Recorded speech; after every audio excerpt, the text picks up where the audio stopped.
సడన్గా విశ్లేషకుల గురించి ఏదో మాట్లాడుతుంటే ఆయనకు సంబంధించిన ఒక కులం ఒక లెటర్ హెడ్లుగా చూశాను నేను, నా దగ్గర పంపించారు. అసలు ఇలా ఇబ్బంది పడుతున్నారంటే నేను చెప్పాను, ఇందులో కులం ఎక్కడుందన్నాను, ప్రాంతం ఎక్కడుంది అంటే విశ్లేషించేటప్పుడు విశ్లేషకుడికి ఎవరినైతే విశ్లేషిస్తున్నాడో అతనికి కులం కానీ అతనికి ప్రాంతం కానీ వర్తించదు. కానీ మనం తిరిగి కౌంటర్స్ ఇచ్చేటప్పుడు మటుకు వాళ్ళ కులం వాళ్ళ ప్రాంతం వర్తిస్తుంది. అంటే అమిత్ షా గారిని మనం ఏదైనా అనేసేయచ్చు, పవన్ కళ్యాణ్ ఏదైనా అనేసేయచ్చు, వాళ్ళు మటుకు మనం ఏదైనా అంటే మటుకు నేను నా కులం నా ప్రాంతం మటుకు అలా ఎలా కుదురుద్దా? అన్నీ మీ కన్వీనియన్స్కే, అన్నీ మీ కన్వీనియన్స్కే. మేమేంటి చేతులు కట్టుకొని కూర్చున్నాం, మేము అందరం మీ ఇష్టానికి కూర్చుని మాట్లాడితే మా కోపాలు రావా? మాట్లాడతాం.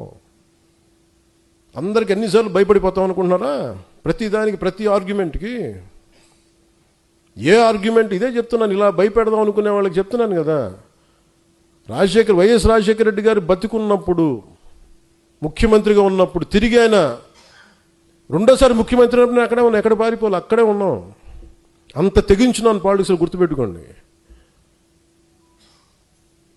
మీరు కూర్చోబెట్టి మీ కన్వీనియంట్ ఆర్గ్యుమెంట్స్ తీసుకొచ్చి ఇలా మాట్లాడితే జనసేనని హ్యాండిల్ చేయాలి ఎంత తెగించి వచ్చానంటే నాకు ఎంత తెగింపు ఉంటుందో మీరు ఎంత ఊహించుకొని తక్కువ వద్దు, గుర్తుపెట్టుకోండి.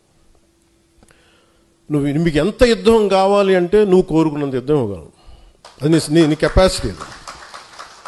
నువ్వు ఎంత చేస్తే నేను ఇంత చేస్తావు, నువ్వు అంత అంటే అంత, నువ్వు ఎంత అంటే అంత.